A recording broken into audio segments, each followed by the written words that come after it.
Happy Sunday, Freedom Family. I'm just touching base with you, letting you know what's going on. I feel God's hand on me this entire trip. I'm telling you, everything just works out for me.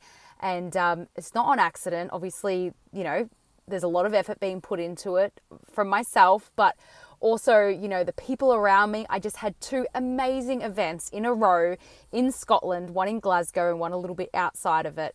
And they were both amazing. And I got to be honest, Sundays are the only day that I kind of miss home.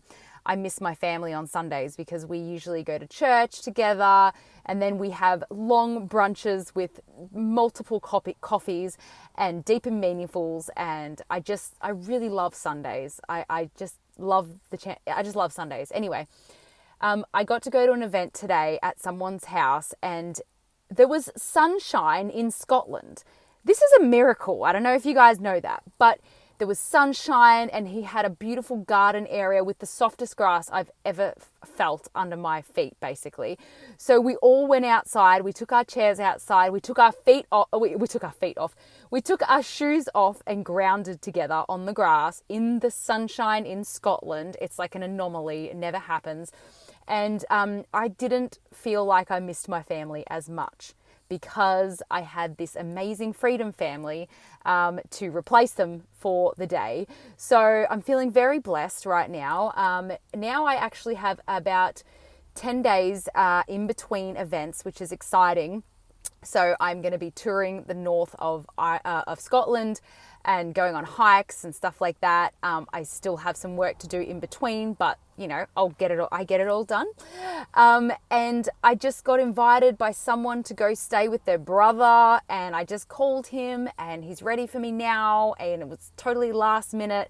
And he's going to help me figure out the best routes to drive and things like that. And it's just, if I was a tour guide, I don't think I could plan this better, like with years and years of planning. Like everything, you guys, I don't know if you know, but I literally don't know where I'm going day to day. I do have events, and so I have like a rough idea of where I need to be on a certain date, but everything in between is completely up to chance. And I follow my intuition, and I listen to God's voice, which is through my intuition. And I get the right emails at the right time or the right messages at the right time, and everything just falls into place. And it's just, I am feeling very euphoric right now, I guess you could say. And I'm just so grateful for all the support that I've felt in Scotland, and all the support I've had all over Europe so far. And I am off to Ireland next. Then I'm going to the Devon and Cornwall and the south of London. Then I'm going back to mainland Europe, and I'm going down to Italy and Greece and Croatia and hopefully Hungary, and don't know if I'm going to make it up to Poland, but I'd like to. So, I've still got a lot of trip to go. I'm on day 70 today, or 71, and I've hit 9 countries and 10,000 kilometers, and it's been...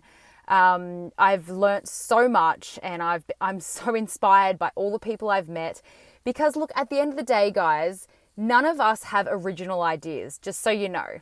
Let go of that idea that you think that you have original ideas, because you don't. It's a combination of all the people we meet and all the discussions we have. And that's one of the reasons I'm doing this trip, is to try and get tidbits of information from as many people as I can. And who knows down the track what that will result in. But when I come up with ideas, they're not mine. They're given to me by God, and they're given to me by the tidbits of information from other people. And so that's why we need to meet with each other. That's why we need to have as many discussions with as many random people as possible, because you just never know what you're going to learn. And that's why the globalists want to keep us apart. That's why they locked us down, because they didn't want us inspiring each other. So every time you catch up with a group, every time you have a community event, just think about the fact that you're actually directly opposing globalism every time you have a gathering to discuss ideas and debate. And it's okay if you don't agree on things. The best inventions in the world are made because people disagree and they find a way to make it work. So let's have these discussions. Let's meet as many people as possible. Don't be scared to meet people that you don't agree with entirely. If you find someone that you agree on 80% of things with, that's pretty good. Yeah. And so I've met so many different types of people, and I've been in such interesting situations, and I'm just so excited to see how this flourishes in the rest of my life. And this is exactly why I needed to do this. You know, I felt really trapped in Australia during the lockdowns, of course. And, you know, when we could leave, I was out of there like a flash because, you know, I need this space, this freedom, I guess you could say. And right now we do have a sense of freedom. They're allowing us to have a bit of movement. And so this is our time to prepare. This is our time to empower each other. And this is our time to learn and reflect on what we've done and what we did right and what we did wrong. And I am doing this trip to re-find myself after kind of losing myself within the freedom movement, because that's really all I did for like 3 years. And I need a break. But I'm still doing a lot of freedom stuff, but it's got a different energy because it's all about preparing as opposed to reacting. And it's got a totally different vibe. And I'm so much less stressed, and I'm not losing my hair anymore, and I'm feeling really healthy and getting lots of vitamin D. And I hope that in your own lives you can all do that as well. You know, so that's an update from me. Love you guys. Happy Sunday.